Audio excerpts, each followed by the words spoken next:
जीवनदायिनी ऑक्सीजन, जी हां, जीवनदायिनी ऑक्सीजन कैसे ट्रेन के जरिए अपनी मंजिल तक पहुंचती है और इस दौरान कितने लोगों पर इसकी जिम्मेदारी होती है।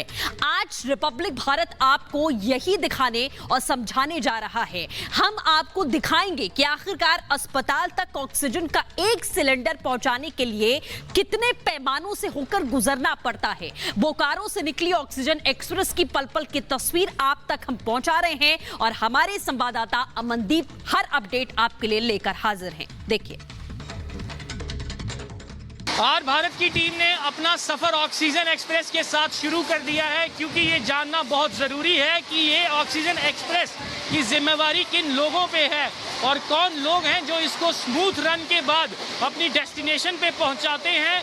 ये स्टाफ मेंबर हैं जिनका काम है हर समय इस ट्रेन की डिटेल नोट करना, स्टेशंस को नोट करना, कितनी रफ्तार से ये ट्रेन जो है हर स्टेशन को पास करती है, हर स्टेशन को हरी झंडी दिखा करके सिग्नल लेने की जिम्मेवारी इनकी है। ऑक्सीजन एक्सप्रेस के गार्ड रूम से हम पहुंच चुके हैं ड्राइवर्स के कैबिन में, जहां से ये गाड़ी चलती है। ये दो लोग हैं, एक ड्राइवर और एक असिस्टेंट। इनके पास पूरी जिम्मेवारी है इस गाड़ी को टाइम से पहले पहुंचाने की। और ऑक्सीजन के साथ आप देख सकते हैं कि हर सिग्नल जो है इस गाड़ी को ग्रीन दिया जा रहा है, ताकि कहीं पे भी कोई ब्रेक मारने की ज़रूरत ना पड़े। ये बिल्कुल कैबिन के अंदर रिपब्लिक भारत आपको ये सारी तस्वीरें दिखा रहा है। ये ड्राइवर्स का कैबिन है, यहाँ से गाड़ी दौड़ती है। इनको कहीं पे भी 1 से 2 मिनट का ब्रेक लेने की, जबकि स्टाफ चेंज होता है वहीं पे 1 से 2 मिनट के लिए ये गाड़ी रुकती है, क्योंकि लंबा सफ़र किया है इस गाड़ी ने। जहाँ से ये गाड़ी निकली थी और जहाँ तक इसने पहुँचना है उसका एक लंबा सफ़र था, जिसमें ड्राइवर भी चेंज होते हैं और गार्ड भी चेंज होता है। इसीलिए वहीं पे इस गाड़ी को रोका जाता है, अदरवाइज़ ये गाड़ी को कहीं पे भी नहीं रोका जा सकता। ये पायलट साहब, आप हमें अपना अनुभव बताइए कि ऑक्सीजन एक्सप्रेस को आप आज यहाँ तक पहुँचाया है फिलौर में, किस तरह से आप लोग महसूस कर रहे हैं? हमें बहुत खुशी हो रही है, ऐसा देश की हमें बहुत खुशी हो रही है, ऐसे देश की सेवा में सेवा करने का मौका मिला। हमें बहुत खुशी हो रही है इस बात। इसे एक रन मिला, सीधा वहाँ से चल के सहारनपुर से सीधा यहाँ रुके हैं और एक रन में आए हैं। सभी सिग्नल ग्रीन मिले हैं, कहीं हमें कोई रुकावट नहीं मिली, सीधा यहीं रुके हैं। जो ऑक्सीजन कंटेनर है उसको ट्रेन से अनलोड किया जा रहा है। हमने पूरे सफ़र में देखा, क्योंकि ये एक डेस्टिनेशन पॉइंट है रेलवे के सफ़र का, ट्रेन के सफ़र का। इसके बाद ये ऑक्सीजन कंटेनर अपनी ऑक्सीजन सप्लाई के लिए आगे की प्रतिक्रिया में जाएंगे। ये तस्वीरें आप देख सकते हैं कि टाइम नहीं होता, बिना किसी स्टॉपेज के, बिना किसी हॉल्ट के इस ट्रेन को हर स्टेशन से रास्ता मिलता गया। और ये स्टेशन जो फिलौर है, पंजाब में ऑक्सीजन सप्लाई के लिए ये ट्रेन बोकारो से चली थी, झारखंड से, और अब ऑक्सीजन एक्सप्रेस से ये कंटेनर नीचे उतरने के बाद अब जो है वो ऑक्सीजन को टैंकर में ट्रांसफ़र किया जा रहा है। ये आप देख सकते हैं, ये जो पाइप कनेक्ट की गई है, ये ऑक्सीजन का टेम्परेचर इतना लो होता है कि पाइप के ऊपर जो है वो पूरी तरह से बर्फ़ जम चुकी है। और जितनी भी पाइप से ये ऑक्सीजन पास हो रही है वहाँ पे आप देख सकते हैं कि पूरी बर्फ़ जमी हुई है। और अभी 10 टन की ऑक्सीजन जो है वो इस टैंकर में ट्रांसफ़र होगी। और जो ये काम की जिम्मेवारी दी गई है, ये पंजाब के इंडस्ट्री डिपार्टमेंट के जो ऑफिशियल्स हैं वो यहाँ पे मौजूद हैं। समय इस वक्त हो चुका है 10:15 का। ये टैंकर जाएगा आगे अमृतसर ऑक्सीजन प्लांट में, जहाँ से होगी सिलेंडर्स की रीफिलिंग।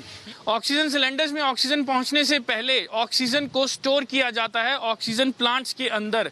और हम इस वक्त मौजूद हैं जंडू सिंगा ऑक्सीजन प्लांट पे, जहां पे जो ऑक्सीजन है वो ट्रांसफ़र की जा रही है एक कंटेनर से स्टोरेज टैंक में। आप तस्वीरों में देख सकते हैं, अब ये ऑक्सीजन को ट्रांसफ़र किया जा रहा है। सर, ऑक्सीजन एक बार जो कंटेनर है वो उतार दिया जाता है यार्ड में, उसके बाद आपका काम शुरू होता है। किस तरह से आगे की सप्लाई रहती है? पहले तो जो कंटेनर है इसको ट्रेलर पे लोड करके इसमें से फिर ट्रेलर में से जहाँ जहाँ पे गाड़ी जानी है, जैसे आज हमने 10 MT भेजा है एक तो अमृतसर को, पहले इस कंटेनर में से उस व्हीकल में ट्रांसफ़र होगा, that would be going to Amritsar. और फिर एक जैसे व्हीकल हमने आज भेजा है लुधियाना की तरफ, उसमें ट्रांसफ़र किया। फिर जो प्लांट्स में जानी है यहाँ पर इस कंटेनर में से इस स्टोरेज टैंक में जाएगी, जैसे और उसके बाद फिर लिक्विड ऑक्सीजन के सिलेंडर्स फिल होंगे।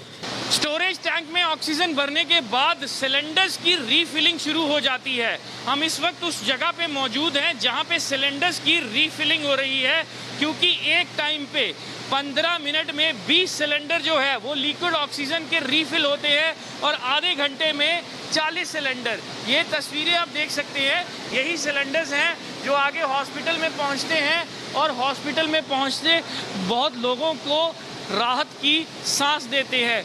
इनको रीफिल करने के बाद जो गाड़ियां हैं उनमें लोड किया जाता है, क्योंकि हर हॉस्पिटल को एक स्पेसिफिक अलॉटमेंट दी गई है सिलेंडर्स की। और 21 मई की सुबह लगभग 8 बजे के आसपास ये सिलेंडर्स जो हैं वो गाड़ियों में लोड होना शुरू हो जाते हैं रीफिलिंग के बाद। ऐसे ऑक्सीजन की सप्लाई देश भर में चल रही है। इसी तरह ऑक्सीजन को अलग अलग जगह पर पहुंचाया जा रहा है और अलग अलग जगह से वो हॉस्पिटल्स में इसी तरह पहुंचती है। रिपब्लिक भारत ने आपको ऑक्सीजन एक्सप्रेस के सफ़र से लेकर के ऑक्सीजन सिलेंडर की लोडिंग यानी कि ऑक्सीजन की हॉस्पिटल्स तक डिलीवरी तक का सारा सफ़र एक एक पल का दिखाया, ताकि लोगों को ये पता चल सके जिस ऑक्सीजन की वो लोग वेट करते हैं किस तरह से, किस रूट से वो आती है, कितना उसको समय लगता है और कितना उसका प्रोसेस फास्ट रहता है और किन किन लोगों की उसकी कंट्रीब्यूशन रहती है। ये फाइनल स्टेप है। रिपब्लिक भारत अपनी कवरेज ऑक्सीजन एक्सप्रेस की यहीं पे ख़त्म करता है, क्योंकि इसके बाद गाड़ी हॉस्पिटल्स में जाएगी और ऑक्सीजन पेशेंट्स तक पहुंचेगी।